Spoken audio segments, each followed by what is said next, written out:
nongeye kubasuhuza kandi mbahaye ikaze mu biganiro byacu. Jean Paul turashimye mu kiganiro uyu munsi mutegurwa buri wa cyumweru ku wa kane w'icyumweru. Ikiganiro cyacu rero kiratangiye mu gihe abantu benshi bavugaga ati Claire Kamanzi niwe uzaba casualty cyangwa se victime wa mbere w'umushyikirano. Ntabwo ariko bimeze. Gerardine, umuministre w'ubuhinzi n'ubworozi, niwe wabaye casualty wa mbere w'iyi nama. Ntabwo ari we gusa, ndetse hari habanje umukozi wo kuri universite cyangwa se umuyobozi mukuru kuri universite y'Ibutare cyangwa se UNR y'u Rwanda. Ariko sinshaka kumwibandaho, ndashaka kugaruka kuri Gerardine wirukanwe uyu munsi, ariko akirukanwe na komite ye yose, abamwungirije n'abashinzwe finance. Ibi byose biragaragaza ko harimo amanyanga cyangwa se hari impamvu zo batatubwiye hariya, ariko twebwe tuzi cyangwa jyewe namwe muzi impamvu uyu muministre yavanywe mu myanya akavanwamo n'abantu bari yarayoboye. Mu bintu Kagame yavuze mu kirano, yavuze igihingwa cya chia seeds. Iki gihingwa bavuga ko cyavugishije benshi amagambo menshi. Biravugwa ko umukobwa we Ange Kagame agifitemo imigabane, ndetse aribo bantu bashobora kuba bagiye kucyegukana. Cyari kimwe amafaranga menshi cyane, ngo gihingwa mu minsi mike cyane, ngo amezi ane kikaba kimaze gusarurwa, kandi kikaba cyoherezwa hanze ku mubare munini cyane. Ministre Gerardine rero ubaye victime cyangwa ubaye casualty wa mbere w'umushyikirano, ni umuntu bundi benshi bavuga ko ari akurikiza amategeko cyangwa se akora ibintu bye mu buryo bw'ubwitonzi. Amaze imyaka 8 hariya muri Minisiteri y'Ubuhinzi Bworozi. Bavuga ko ngo yigeze kumusomera, murabyibuka igihe yari kumwe na Banyamvumba, yigeze kumushyira kuri spotlight, atangira kumutuka amusomera, ariko ntabwo biriya byari bifite aho bifitanye isano nuko ari amakosa ye. Nuko hariya mu buhinzi n'ubworozi hari amafaranga menshi aturuka mu bihugu by'amahanga, bakaba babafasha kugira ngo bateze imbere ubuhinzi mu Rwanda kandi butazigera butera imbere. Noneho bakaba ariho bashaka amafaranga yinjira mu bindi bigega bakayasahura muri Minisiteri y'Ubuhinzi Bworozi, bakayashyira mu bindi bikorwa bitagamije ubuhinzi n'ubworozi. Ndagira ngo mutagira hatazamo ikintu cya ambiguity, kubera ko ntabwo wavanaho ministre ngo nahita unasimbura n'abashinzwe amafaranga, ntabwo bishoboka. Impamvu bavanyeho ni ukugira ngo na audit itazigera ikorwa. Ibi nzabigarukaho mu bindi biganiro. Nagira gusa ngo mvaneho urujijo kuri isimburwa rya ministre Gerardine.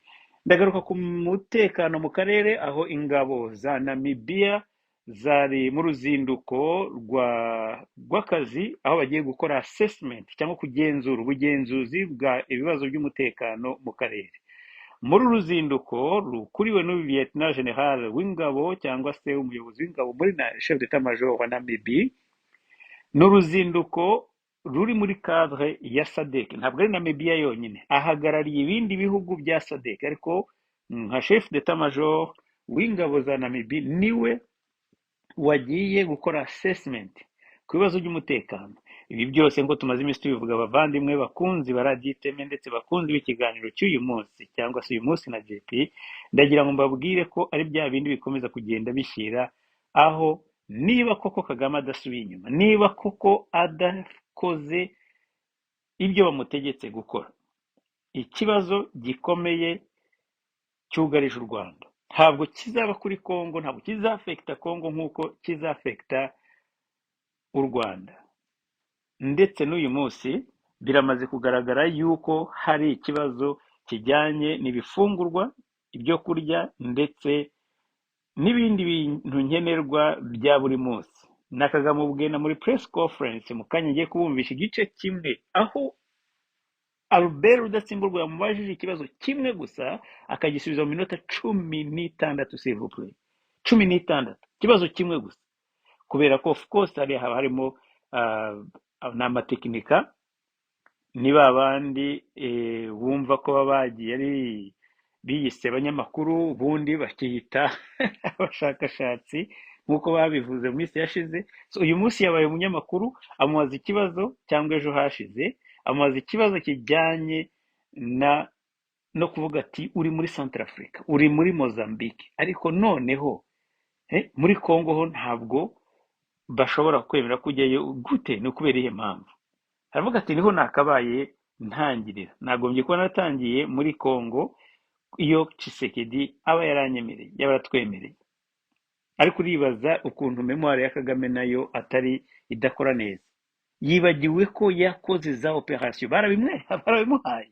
Ibintu mushobora kubisobanura gute? Kagame bamwohereje, bamuhaye ubufatanye hamwe ingabo ze muri niza Congo zakoze operation hamwe kuva nyuma ya 2005 niba nibeshye, habaye cyangwa se 2010 habaye za operation zitandukanye ku gihe cya Kabila. Habaye operation Umoja Wetu, haba za Kimia 1, haba Kimia 2, ndetse n'izindi operation za special forces zitagiraga amazina zakorwaga n'ingabo za Congo.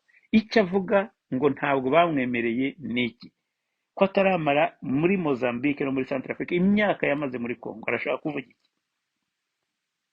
Ariko kubera ko azi ko hariya muri iriya sale nta n'umwe ushobora kubimubaza n'umwe, arajyaho aravuga, arahuragura ibigambo ati ndetse hari n'abateroriste twafashe bari associated na RD na ADF, ati hariya ati baraha bari muri gereza, ko atabashyize mu nkiko, ko tutumvise babashyira imbere ngo bakore na arraignment. By the way, ntabwo ari ngombwa ko babacira urubanza yenda, ariko babashyikiriza imbere y'ubutabera, y'urukiko nako barenguke imbere ya sentare, tubone koko bagiye imbere baregwa icyo cyaha cy'iterabwoba, noneho tumenye n'aba lawyers cyangwa se abanyamategeko bababurane. Ibyo ntabwo bizabaho, ntibizakorwa, kubera ko cyane ikinyoma niba abateroriste ba RDF ubwabo bihimbiye bakaye babandi bazaga bavuga yuko bashaka kujya gutera u Rwanda.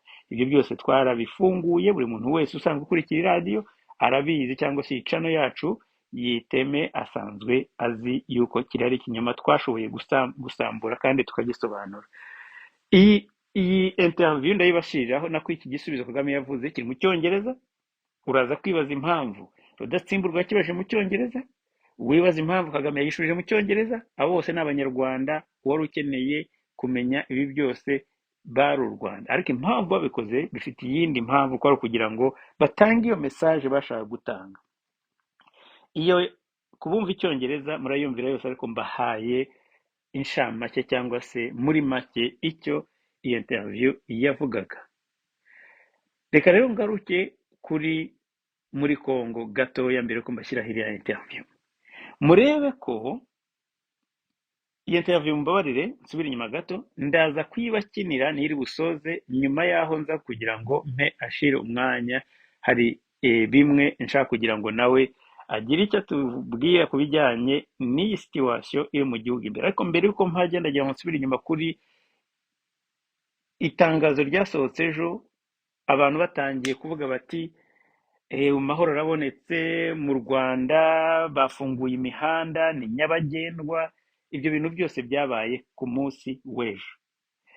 Imodoka zirinjira kuri channel ya East African Daily nkoreraho buri munsi, mwarabibonye yuko nashyizeho n'amavideo, abashoboye kubibona at least mwabonye ko nashyizeho amavideo ariho yerekana uburyo aya modoka yinjiraga bayafunguye ava za Kanyabayonga, imihanda yinjira yose Goma bayifunguye uretse uwabinaga na wonyine. Ariko noneho kubijyanye no iyi operation cyangwa se iyo surprise badukoreye ejo, uyu munsi umwe gusa izo modoka ziraye zinjiye zizanye ibyo kurya n'ibindi, bahise bongera mu mihanda barayifunga. Ubu imihanda ntabwo ari nyabagendwa, kubera ko abantu bari bambaye imyenda nk'iya FARDC, bivugwa ko ari aba RDF, bateze ambuscade cyangwa ambush, bakarasa iyi kamyo, iyi modoka yitwaye yari igemuriye Goma, baza kuyitega ambushi iri muri inzira ya Kanyabayonga Kicanga, hanyuma bica umushoferi ndetse basahura n'ibyari birimo. Ibyo byatumye umugambi cyangwa se decision yari yafashwe ejo bahita bayihagarika. Ntabwo izo nzira ari nyabagendwa nk'uko ejo byari bimeze. Ibi rero bikaba bijyana nyine yuko of course bifitanye isano n'uruzinduko rw'abantu muri SADC. Urabona ko EAC iracyaseta ibirenge kugeza uyu munsi. Muri interview Perezida Lorenzo yatanze aravuga yuko kugeza uyu munsi abanyakenya bonyine bubahirije ibyo basaba. Of course Uganda na South Sudan bigendana nk'impanga, ntabwo baratanga abantu babo. Burundi narinzi ko abo bubahirije abantu babo ariko bari mu bice bya za side. Uyu munsi nabwo baravuga ko ntabahari, ariko giye nigeze kubona interview bavuga ko bari hamwe bakorana foreign hamwe, bavuga n'umuntu uzayobora bari muri Uvira. Ibyo rero niyo barasubiyeyo, ibyo ntubimbaza, ariko yenda hari kubera ko hari abandi bagomba kujya muri za sake bi Burundi, yenda hari abari uwo mubare bavuga, ariko icyo bitegereje nta kindi ni ekabatema izaba, kandi ingaruka Kagame nubwo ari habikinisha nawe ibyo azakora byose ntabwo bizamugwa neza. Uyu munsi rero ba SADC yongeye gukora iyo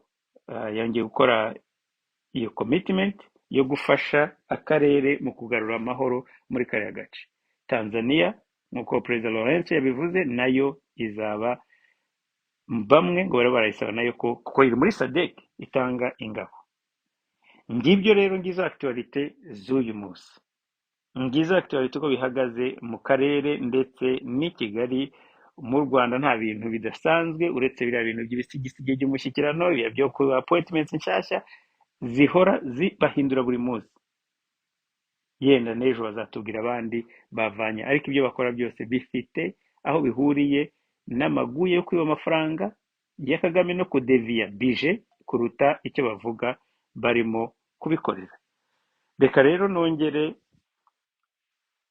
mpe ikaze bwana Ashile Kamana. Ashile, ukaba hari analyse uri budukorere ku bijyanye na situation mu gihugu, cyane cyane ku byiruko, nubwo usanzwe bikora bwihariye kuri mu kiganiro cy'urubyiruko, ariko mu Rwanda urabona ko inzara irimo imeze nabi, urubyiruko nta kazi rufite, ariko koko hakaba nta mesure zifatwa zo kugira ngo badresse ikibazo bwacyo, ahubwo n'akari na za bije ya leta ugasanga bariho baravana amafaranga mu bikorwa byagombye kujya mu gufasha abaturage, ahubwo bikajya bikoherezwa muri bije yindi ya sécurité, noneho ibibazo bikagenda byiyongekanya, bigatuma mbese badashobora kugira ngo bakore no gukemura ibibazo bimwe na bimwe byo muri iyi media nonaha, kubera ko mbere batigeze bakumira yuko bibaho. Reka mbanze Ashile ngushimire kandi nguhe n'umwanya kugira ngo iyi situation ugire icyo wayivugaho. Ikaze Ashile. Komera cyane Jean Paul, ndagusuhuza kandi nsuhuza n'abakunzi ba Radio Iteme, ntibagiwe bagenzi bacu turi kumwe mu runana nyarwanda ruharanira impinduka. Mwese ndabasuhuza kandi nizera ko ibikorwa turimo Imana izakomeza kubiba iruhande, kubera ko ni ibikorwa bigamije ineza mu bantu, bigamije ubumuntu. Ndagushimira kandi kuba wongeye kuntumira muri kiganiro cya uyu munsi na JP, aho ngiye kuvuga mu ncamake kuko nibwira ko ari ibintu tuzanagarukaho mu buryo burambuye. Mu ncamake uburyo Kagame na FPR ye bubatse ubutegetsi ku bintu bitaramba, biza bigatuma umuntu ashobora kwirara akumva ko ari umuntu ukomeye udashobora gukorwaho, akumva ko igitugu cye kigomba gukubita abanyarwanda kigakubita n'abanyamahanga. Harimo ikintu cy'ubwibone bukabije. Ndibwira ko mu mvugo za diplomasi nyinshi zimaze igihe zisohoka, bamaze igihe bavuga ikintu kimeze cyangwa se ikintu cyitwa ngo esprit hégémonique.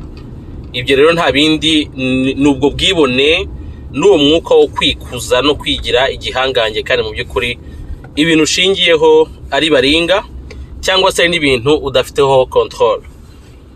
Birumvikana rero kugira ngo umuntu abe yumva ko ari umukuru w'igihugu kandi akagira ubwibone, akagira uwo mwuka wo kwikuza, wo kwigira ikigomeke, wo kwigira ikinani mu by'ukuri, kandi noneho ibyo akoresha ari ibintu adafiteho ubushobozi cyangwa se adafiteho imbaraga, niho rimwe na rimwe ushobora kuvuga uti abantu bashobora kuba ari n'abasazi mu byo bakora.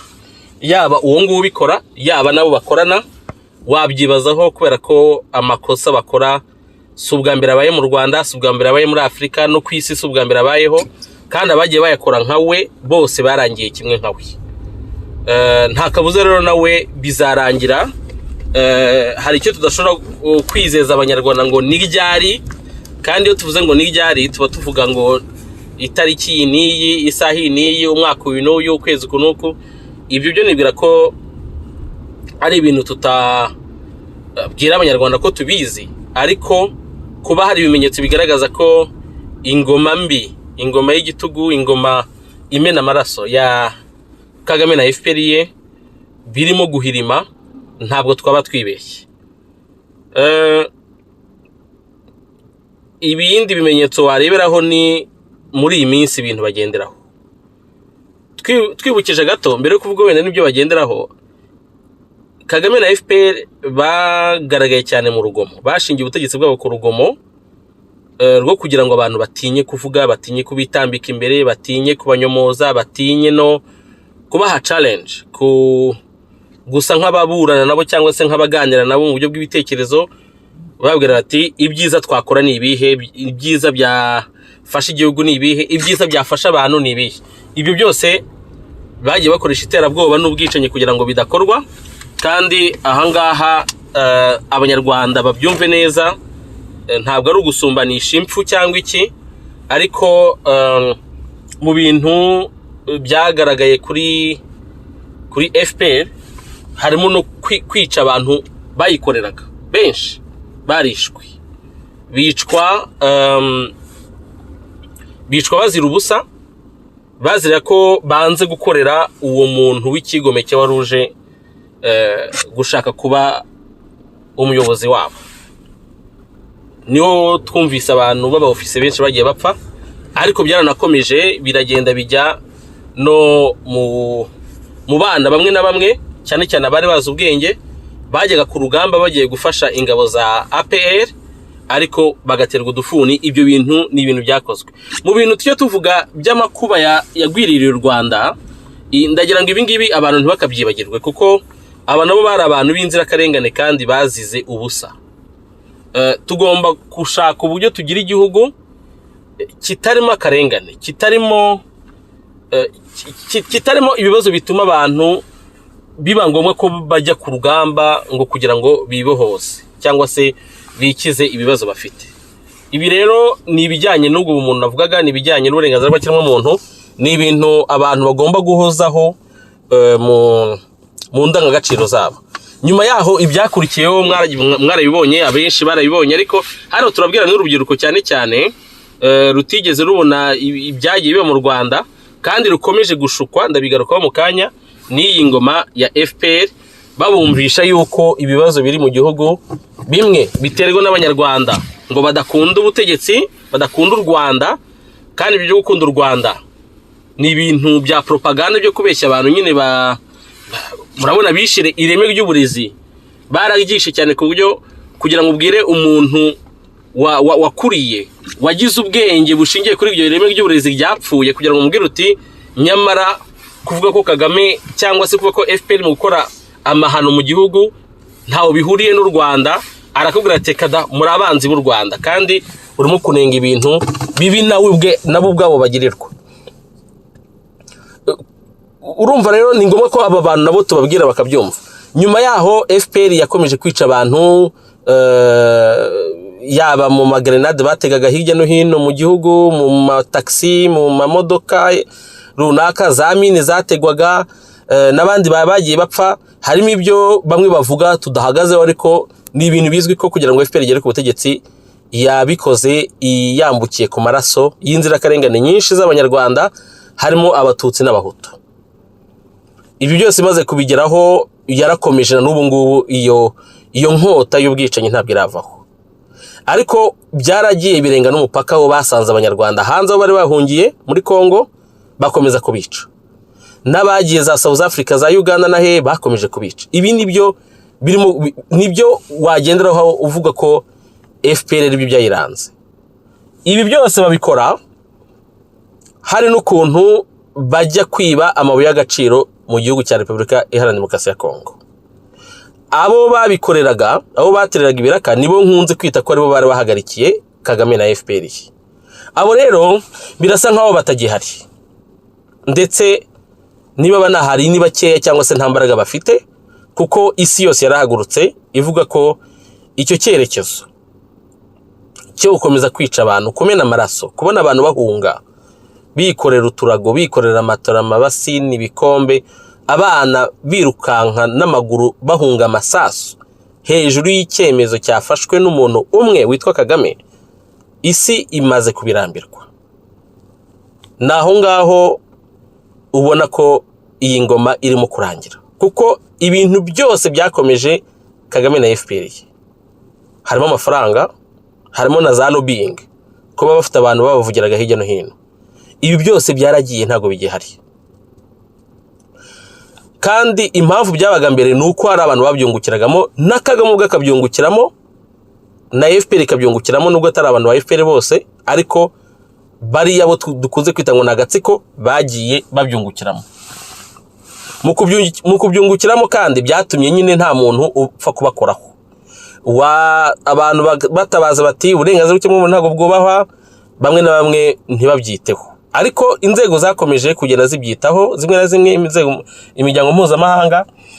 Ariko urebye ubu ngubu rwose nko mu myaka 5 ishize, reka duhere muri 2017, niho nk'igihugu cya Leta Zunze Ubumwe za Amerika binyuze ku muvugizi wabo, niba nibuka neza nibagiye izina rye, n'umudamu cyangwa umukobwa, aho yavuze ati Perezida Kagame wakoze ibyo ugomba gukora, byararangiye, ubu ngubu ni igihe cyo kugira ngo werekane ko demokarasi ishoboka mu gihugu cyawe.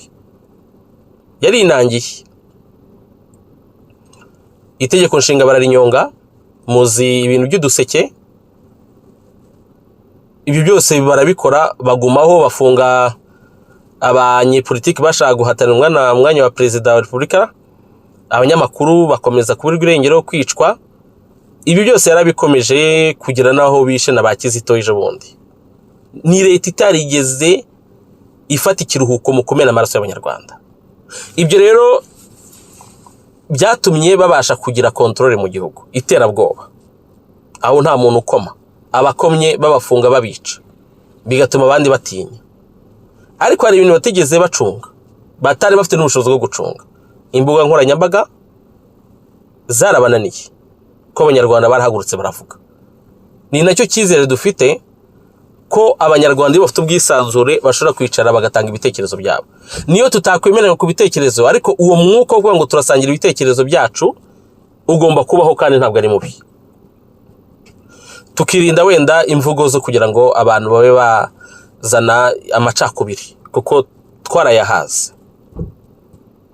Usibye ko niturangira leta ifite inzego z'ubutegetsi zikomeye zigendera ku mategeko, zikora kinyamwuga, nabo ngabo bazana amacakubiri, amategeko azajya bahana. Ntabwo tsaba dukeneye kurwana nabo. FPR irakomeza ibyo byose,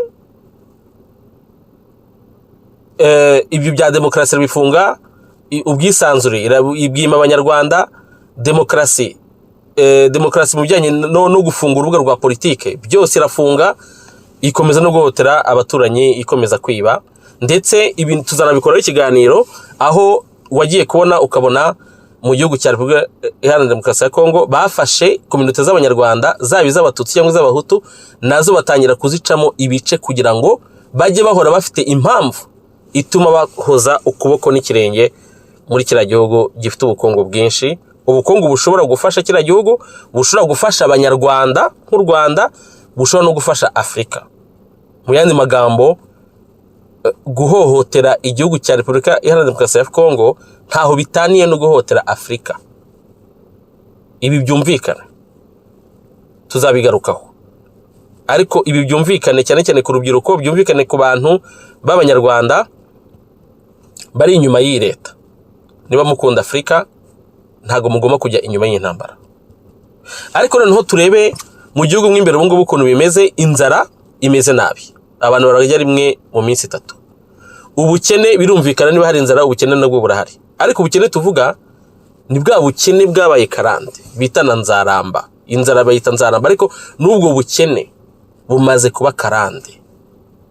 Ubusumbane bukabije cyane, aho usanga umuntu umwe ashobora guhembwa 30,000 by'amadolari, undi 30,000 by'abanyarwanda, undi akaba atayahembwa, agahembwa 300 cyangwa 500 by'amanyarwanda. Abo bantu ntabwo bazajya guhaha kimwe, kandi bafite uburenganzira bungana kimwe ku gihugu cyabo, ndetse n'amategeko bako bareshya imbere y'amategeko.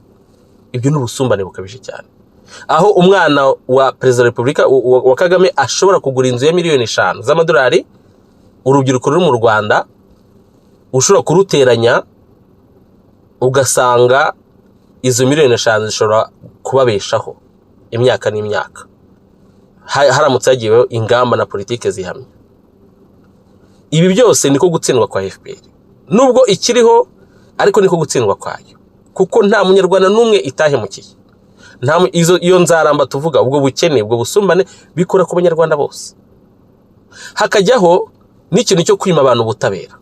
Ubutabera bukagirwa igikoresho cyo guhohotera abantu bose bavuze ko ibintu bitagenda neza, abantu bose bafite ubwenge, abantu bose batanga ibitekerezo byabo, kandi ubona abantu bashobora kwibonamo, bagakoresha ubutabera kugira ngo babahohotere. Mu by'ukuri ubwo si n'ubutabera.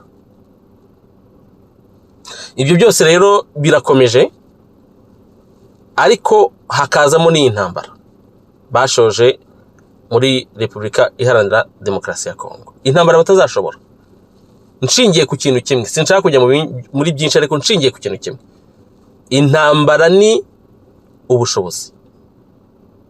Ntibazababeshye ngo intambara ni abantu ngo nuko bitwara ku rugamba. Intambara ni ubushobozi, amafaranga, ibikoresho, ndetse amafaranga iyo hari n'abantu bahabwa imyitozo ihagije.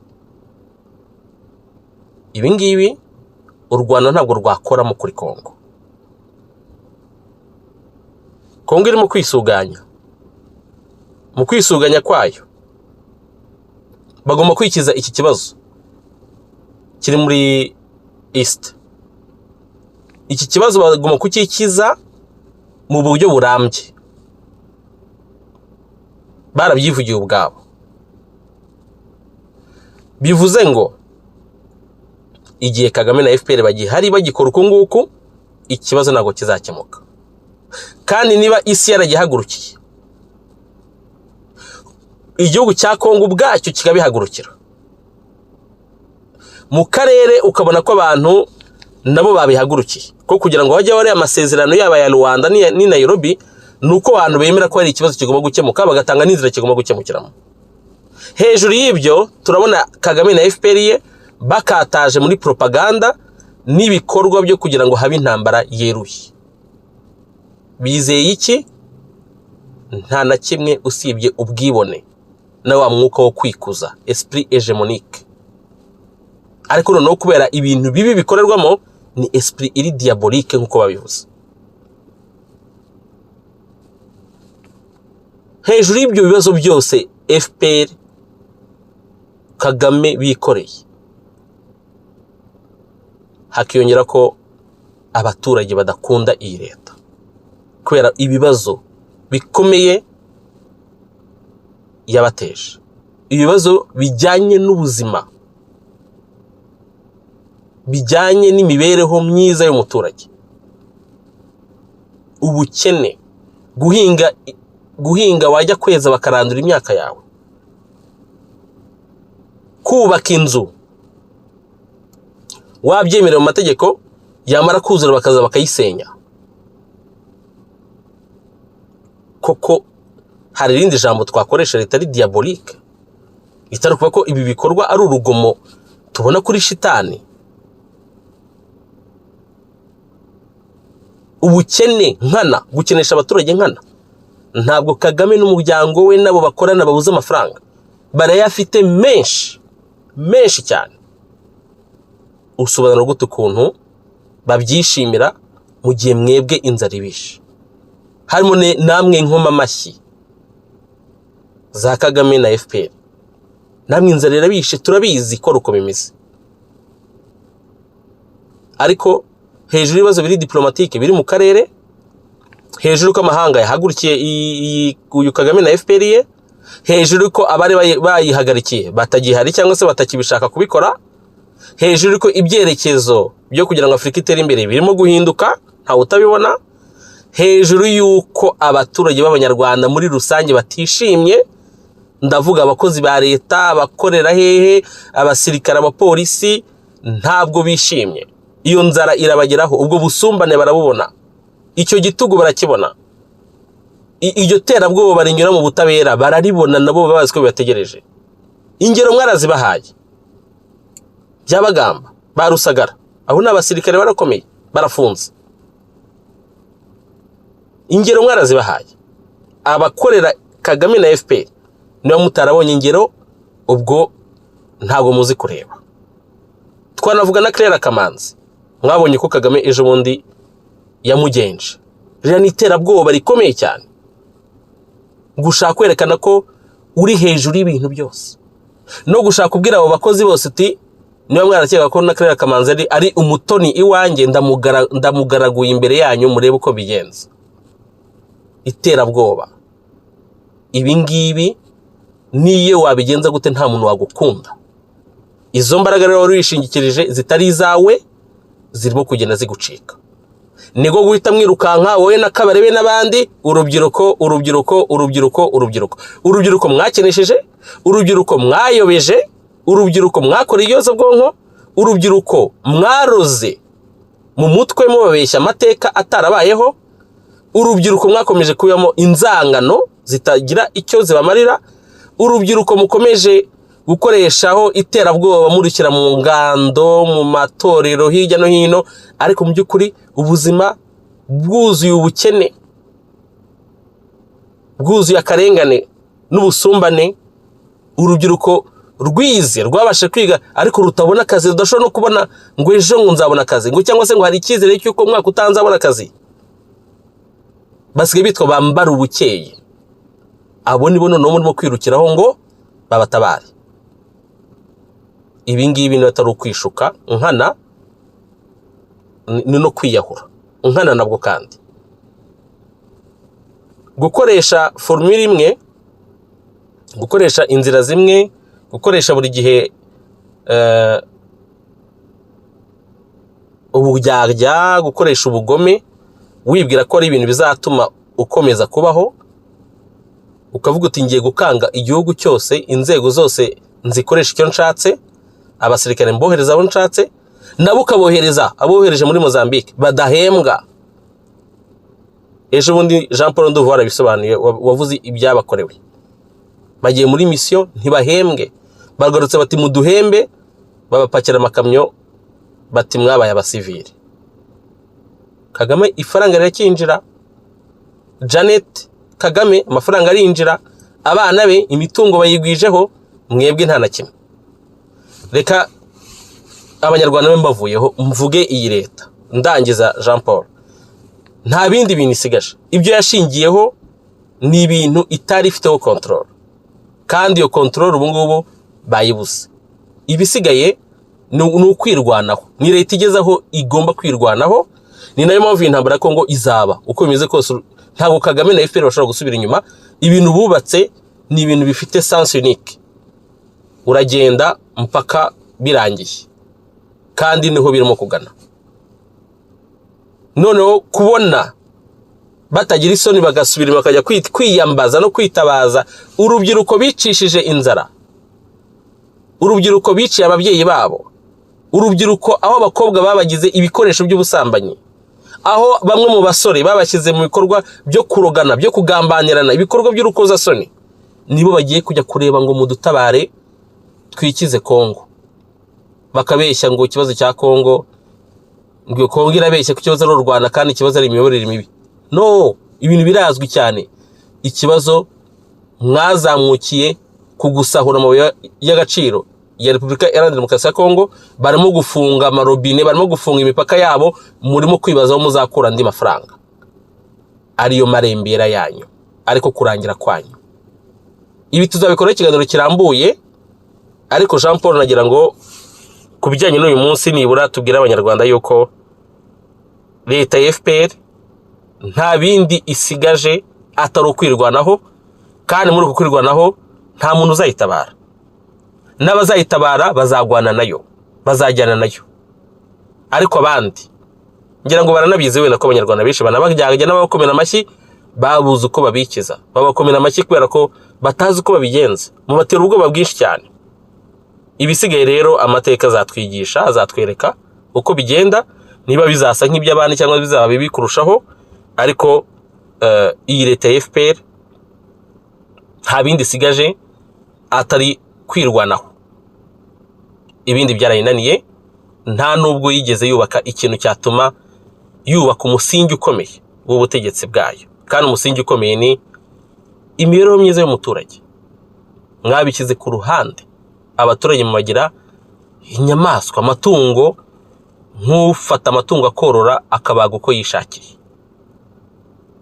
Ibi rero bigiye kurangira, nkuko nabivuze kare, ntago twamenya umunsi n'isaha cyangwa ukwezi, ariko ibihe biratwereka ko bigiye kurangira. Jean Paul, ndumva ari ibyo ngibyo nagira ngo mvuge, kandi nongere ngushimire kuba wantumiye muri iki kiganiro. Murakoze. Murakoze Ashire. Rero nk'uko nabibabwiye, ndagira ngo mbumvishe ikibazo cya Rudatsimburwa Robert ndetse n'igisubizo Kagame yamuhaye. Kubumva icyongereza murabyumvira byose, kuba atacyumva ni iriya summary nabakoreye bigaragaza ko akomeza gushakisha impamvu, kandi byose akabivuga akonje kandi birakwiriye. Reka tumwumve kandi mbonereho no kugira ngo mbasezereho, mbifurize icyumweru cyiza. Tuzasubira mu cyumweru gitaha mu kiganiro Igiye n'iki. Reka mwumve interview ya Kagame. Amin, mwumve igisubizo Kagame yahaye Rudatsimburwa muri ya press conference. Thank you, Mr. President. Almost on the same topic, on Africa. In all your few meetings recently, one thing has come up and that hasn't been really picked up by the press is, or at its right value, the fact that we have mercenaries in Congo. That's a thing, and yet AU is clear on that. But now, as Rwanda, the country with the size that we know, with everybody knows the limited means that a country like that has. How do you go into Central Africa Republic, give a hand there, and you go to Mozambique? Maybe if you can share that part. What is the interest? What is and yeah. Sure. I actually could have been in Congo doing this or similar things if the Congolese had wanted. On what you're doing in Central Africa? Absolutely, because even more interest in that because it affects me directly. But we even tried, but the Congolese didn't want. So this is what, again, makes some of the statements or assertions by some people hard to understand. It's as if they see Rwanda as a source of or being a problem to the Congo. Far from that. We have sought to work with the Congo for a long time so that we eliminate these problems. They just refused. So,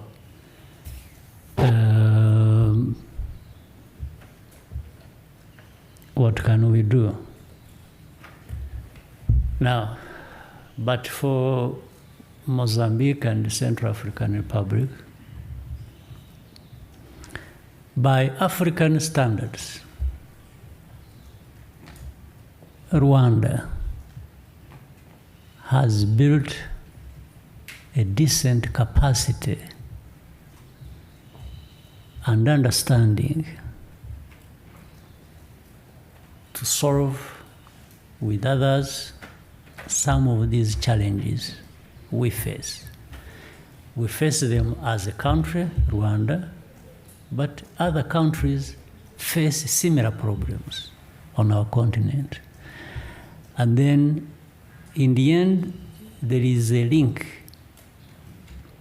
between one problem in one part of Africa with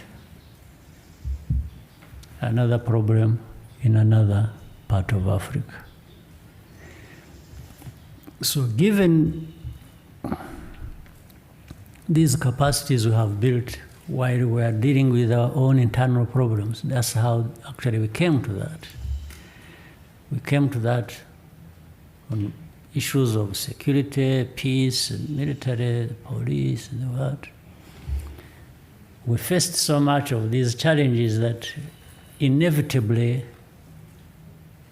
we had to invest in building these capacities. Decent. I don't want anybody to exaggerate. We don't have too much of anything, including this capacity. We just have decent capacities to address our problems, but working with others to just increase capacity for them to address their problems. That's how we happen to be in Mozambique. That's how we happen to be in the Central African Republic. In Central African Republic, we are there in two forms, actually. One is under the UN, because we were part of the UN mission, a peacekeeping mission in Central African Republic. The other is bilateral. For the UN peacekeeping, when you have sent troops under the UN mission, we have no control over those troops. They do what the UN tells them to do. For that moment, in terms of rules of engagement or all kinds of stuff, Rwanda is disconnected. While under the bilateral arrangement, with the bilateral partner, we decide what to do, and that's what we do. So we have those. There are things that could not be done under the UN mission in Central African Republic, and the Central African Republic government or leader asked us to help and work together under this bilateral arrangement, and that's what we did. And I think we produced some results to an extent of what they, because if you remember, there was a time, actually, Bangui, the capital itself, and different other places were threatened by rebel armed groups.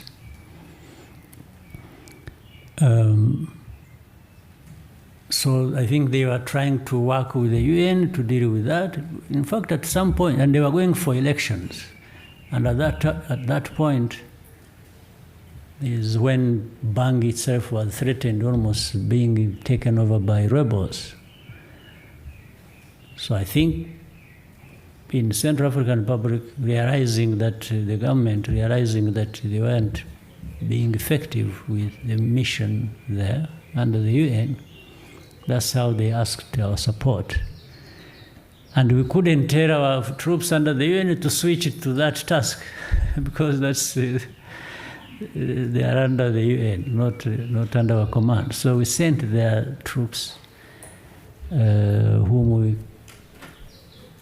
could command as by the agreement between us and Central African Republic. Yes, it is. I'll come to that. Then we went to Mozambique. In Mozambique, we were still asked by the government. After they had also tried many ways and asked people to help, and some people had helped, and it wasn't, and in fact, the rebels who had taken over Cabo Delgado province, by the way, that province alone, just as a province, is 3 times the size of Rwanda. So the terrorists had taken over that place and were threatening, spreading beyond. So sometimes even if you were to get help, if you use these systems, AU, UN, whichever, if you need help now, and it's urgent, it may come minimum after 2 years. So you can imagine somebody who is in intensive care, needing intervention of a doctor, they say, hey, you wait. You come, wait, the doctor is on a holiday somewhere, so when he comes, so you can imagine. That's what was happening. So that's how they act. And then, for example, also for us, once they have come to us like that, to say, you know what, you first go to the AU or the UN and first secure agreement that they will fund our mission. You understand that? So that means it's like as good as saying, I'm not coming. So here you are faced with a choice. Or you tell you know what, put the money here first before we go. I mean, it's like we would be operating like a mercenary ourselves. Just say, put cash here first, and then we come and help you. And the cash is not readily available with some of I mean, it's like Rwanda. If you wanted to do with us something and we say, no, put money there first. Even if you asked us, we don't have that money to put there first. So what we did was to say, okay, we can go into these details later on. Let's help. Once the house is on fire, it's on fire. You just need to intervene to help put it out to the fire. You don't have time to say, wait. So we say, we will go there, and then with time maybe, some people realize that it costs us so much, or it costs so much, and to be realistic, somebody needs to cover the cost. So this is the way we approached it. As you might have seen already with the European Union, they are actually in the process, final process. We are in the final stage where they are helping, but they are helping Mozambique. So in other words, when they give resources for that operation, they are really helping Mozambique, not Rwanda. In fact, that's where this world is very strange. We have said all the wrongs and rights of what is happening. You know, some people even in that tried to bring issues in the European Union, saying no, but we shouldn't give them money when they are causing trouble in Congo. And then we say, well, but how is the connection? You think you are punishing us But in the end, you are punishing Mozambique. Mozambique has had, at least for us, you are accusing us of doing whatever in Congo that we should be held responsible for. But by doing that, you are punishing Mozambique. What wrong has Mozambique done in Congo? Just by the mere fact that we are associated, they think they can penalize us for our bad behavior in Congo, but you are just sacrificing these Mozambicans who have nothing, absolutely nothing. And this is what we were telling them. We say, look, if you are giving up on Mozambique and you don't want to help. So, but for us, then, the good question, we have, by the way, indeed used entirely your resources, our resources. Everything has come so far from the treasury, our treasury, from our limited, very limited stuff. It is painful, it is costly. It means there are certain things we could have done for ourselves that we are not able to do because we consumed these resources for these missions. But looking deeply into it, it is not a waste of money. It's not a waste of resources. One way or the other, we were going to spend these resources, or they will actually be recovered at some point. Let me give you an example. You are aware there are people who are arrested here who are in prison being put to the courts of law. We actually arrested terrorists here. I think there were 5 or 6, I don't remember, connected with ADF that is in Eastern Congo, and these terrorist groups in Cabo Delgado. And they were here. So we have them, they're in prison. Those responsible interrogated them, they revealed everything, and it was just, in fact, the whole idea, even up to now, is for those groups, I don't remember their names, in Mozambique, in Cabo Delgado, to link up with the ADF and continue and link up with through Central African Republic to Sahel region. This is the whole thing. So that we got involved well in advance for this, for something that was going to affect us anyway, I don't think it's a bad thing. It's actually worth our money. So there are many aspects to it, and those are some of them.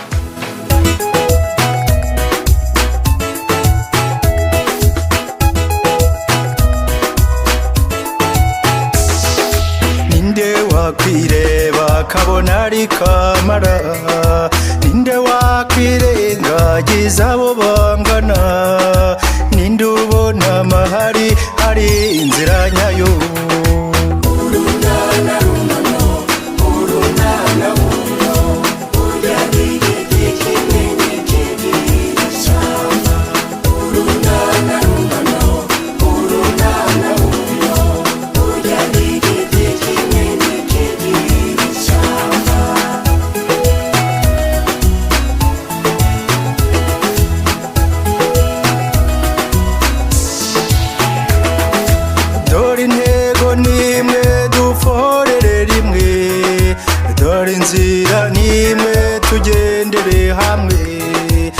dufata n'urunana tutizanye intege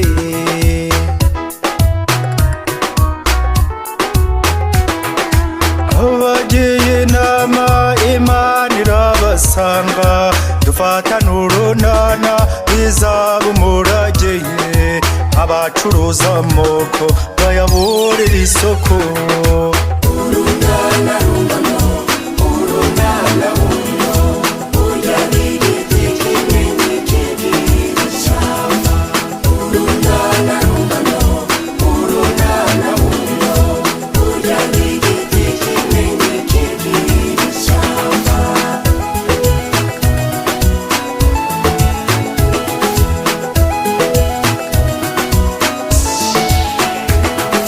dufata n'urunana tubitoza abato mu muco karande tubegere hamwe abashaka intambara barindira ubusa urunana rungano urunana buno burya n'igiti kimwe n'ikibiri cyama urunana rungano urunana buno burya n'igiti kimwe n'ikibiri cyama